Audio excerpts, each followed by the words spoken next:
அச்சாரம் டிவி நேயர்களுக்கு வணக்கம். நாம் இன்னைக்கு திரை விமர்சனத்தில் அருண் விஜய் நடிப்பில் வெளிவந்திருக்கின்ற வணங்கான் திரைப்படத்தின் திரை விமர்சனத்தை பற்றி தான் பார்க்க போகிறோம். இந்த படத்தை இயக்குனர் பாலா இயக்கியிருக்கிறாரு, சுரேஷ் காமாட்சி தயாரிச்சிருக்கிறாங்க. அருண் விஜயுடன் இணைந்து ரோஷினி, ரிதா, மிஸ்கின், சமுத்திரகனி மற்றும் பல நட்சத்திரங்கள் நடிச்சிருக்கிறாங்க.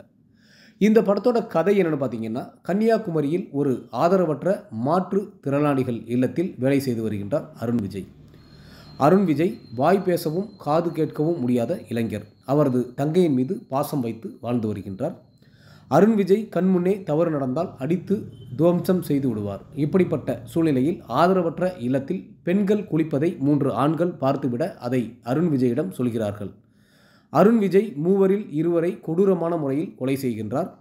தான் அந்த 2வரையும் கொலை செய்தேன் என்று நீதிபதியிடம் சொல்ல காரணம் என்னவென்று நீதிபதி கேட்க காரணத்தை அருண் விஜய் சொல்ல மறுக்கின்றார்.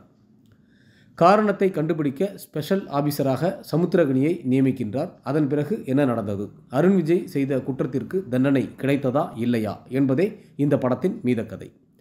அருண் விஜய் காது கேட்காதவராகவும் வாய் பேசாதவராகவும் நடிப்பிலும் சண்டை காட்சிகளிலும் சிறப்பாக நடித்துள்ளார். கதாநாயகியாக நடித்த ரோஷினி கொடுத்த கேரக்டரை சிறப்பாக செய்து கைதட்டல் பெறுகின்றார். இயக்குனர் மிஸ்கின் நேர்மையுள்ள நீதிபதியாகவும் கம்பீரமான காவல்துறை அதிகாரியாக சமுத்திரகனியும் தங்கள் கதாபாத்திரத்தை சிறப்பாக செய்துள்ளனர். அருண் விஜயின் தங்கை கேரக்டரில் ரிதா சிறப்பாக நடித்துள்ளார். மற்றும் இதில் நடித்த அனைவருமே அவரவர் கேரக்டர் உணர்ந்து சிறப்பாக நடித்துள்ளனர். ஜிவி பிரகாஷின் பாடல்கள் ரசிக்க வைக்கின்றது. சாம் சிஎஸின் பின்னணி இசை படத்திற்கு பெரிய பலம்.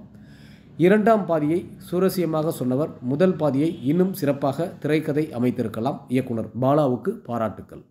ஒட்டுமொத்த படக்குழுவினருக்கும் அச்சாரம் டிவி சார்பாக வாழ்த்துக்கள்.